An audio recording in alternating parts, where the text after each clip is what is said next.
Баткен батырлар боюнча айтайын деп атам.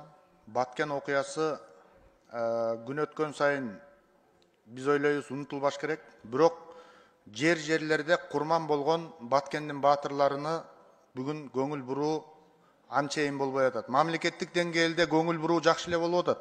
Бирок жергиликтүү бийликтер ошол скверлерин курууга, айрымдары баягы кичинекей көчөлөрдүн атын берүүнү суранып кечегине ошол Баткен окуясында курман болгон батырлардын ата энелери жогорку кеңешке ыйлап келишти. Шолоктоп ыйлап келишти.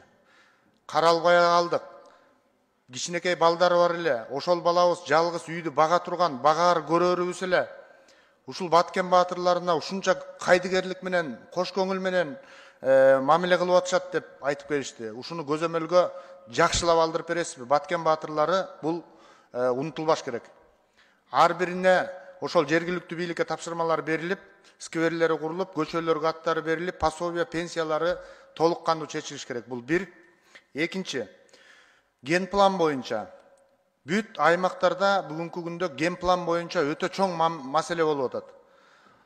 Столбалар сыртка чыгып кеткен, азыр суу түтүктөрүн киргизели десе столбалар туруп калган. Ушул ген планга өкмөттөн 300 миллион сом ар бир райондогу 5 айылга деп берилген да. Ушул толук кандуу жеткирилип атабы?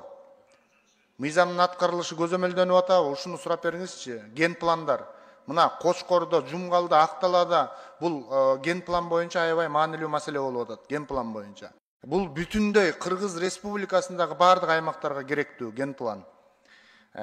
Кандай иш алып барылып атат? Ушул боюнча. Үчүнчү, экологиялык миграция деген жөнүндө биз ойлонуп атабыз, урматтуу Алмаз Акымжанович. Биз бүгүнкү күндө эмгек миграциясы менен эле алышып атабыз. Бирок эртең экологиялык миграция башталат. Ушул экологиялык миграцияга болгон биздин аракетибиз кандай? Министрликтен сурап бериңиздар. Мамлекеттик маанидеги стратегиялык пландарыбыз барбы? Ушул боюнча мен жооп алгым келет да. Азыр биздин эмгек миграциядан тышкары, мына өзүңүздөр билип атасыздар, жаратылыш өзгөрүп атат. Кече айсберг жылып атат. Кече дүйнөдө кардын жаашы, ар кандай өзгөчөлүктөр менен табият өзгөрүшү келе атат. Бул экологиялык миграцияга алып келет. Биз ошого кандай даярдыктарды көрөбүз? Бул мүмкүн 5 жылда, мүмкүн 100 жылда, мүмкүн 10 жылда келет. Ушул 3 маселени айткым келди. Рахмат.